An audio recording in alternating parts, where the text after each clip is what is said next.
Hi everybody, this is math for Wednesday, September 2nd, 2020. So we're going to start with our place value. Today is day 11.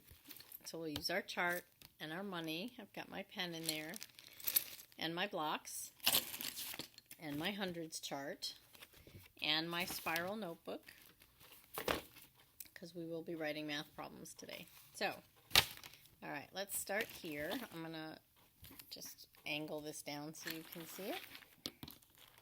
So I am going to start with my pen and I'm going to write the number 11, which looks like this.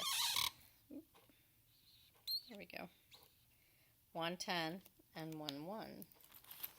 So then I'm going to start with my blocks and I'm going to place, I see I have 110, so I'm going to get 110's block. And then I see I have 1 1, so I'm going to get a ones block and I'll put it there. Okay, now we'll use our money. So there's my 1 cent, right, for that. That's 1, and that's 10, so I need my 10 cents, which is a dime. It's the small one. Okay, and so that's my 10 cents there. All right, and then I'm going to write my expanded form. I'm going to get my pen back out. So how much is in this column? We've got 10 plus how much is in this column? We've got 1, and that's going to give us 11, our number of the day. Okay, so we're going to start here by reading this number. This is our number in standard form.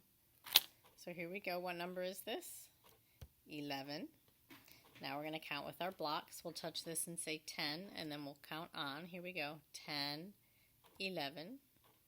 We'll do the same thing with our money. We're going to touch the dime and say 10. So here we go. 10, 11. And now we're going to read our number in expanded form. 10 plus 1 equals 11. Very nice. So let's erase.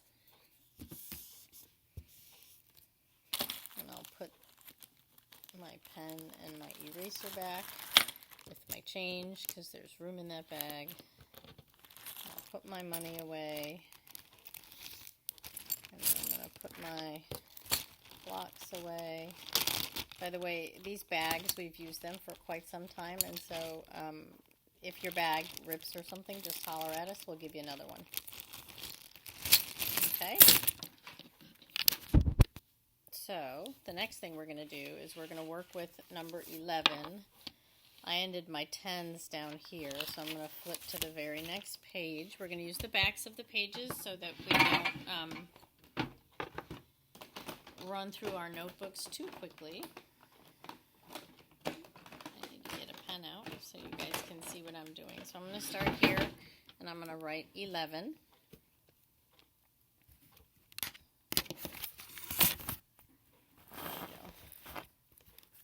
So this is 11.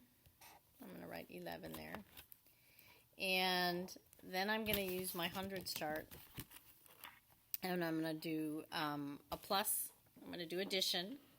And I'm going to find a number that equals 11. Two numbers, I should say, that equals 11. And then I'm going to write the flip fact. And I'm going to show you how to do it for addition and subtraction. So let's say I start here. My starting number is 4. So I'm going to write 4. Plus, I don't know what's going to come next, but I know I'm going to end up with 11. So my starting number is 4. My ending number is 11. So I'm going to count from 4 to 11. So watch as I'm going to count. I'll say a number every time I move my finger.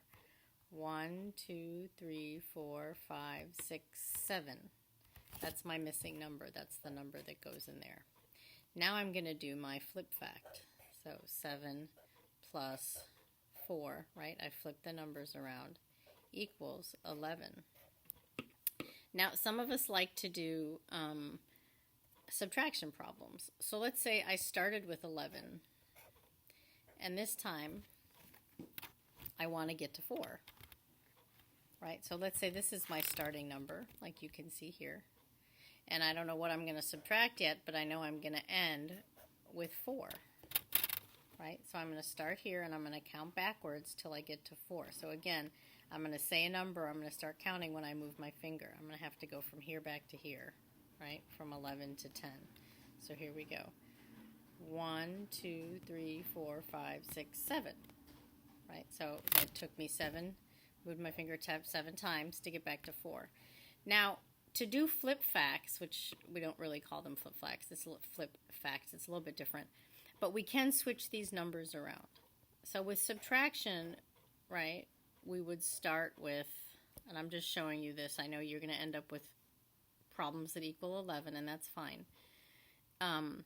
But if I started at 11, I could flip this one here, right? So I still flipping the two small numbers around, right? The big number just stays the same. So whatever you do, whether it's addition or subtraction, right, you're going to want to end up with 11. So now I'm going to show you some problems that are going to equal, some subtraction problems that will equal 11. This one, I just used the same numbers.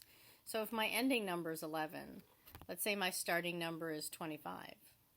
So then I have to go from here all the way back. So my starting number is going to be 25 minus, right? So here we go. 1, 2, 3, 4, 5, 6, 7, 8, 9, 10, 11, 12, 13, 14. So 25 minus 14 equals 11. Okay, so you can do that kind of problem too, right? You would if you were doing like a number family, switch these around, but we're just going to do our 11, right, today. Okie dokie. So start with your addition fact, write one addition fact and the flip fact, and then if you feel like doing a subtraction problem, you are more than welcome. Okay? And I will see you tomorrow. One of the things that you can do, you can work on your counting by fives and put your counters here, right? The numbers in the fives and the tens columns. Those are numbers for counting by fives. You can also play guess my number with your grown-up, right? Because you have your number line and the counters there. So I will see you tomorrow for number 12. Bye.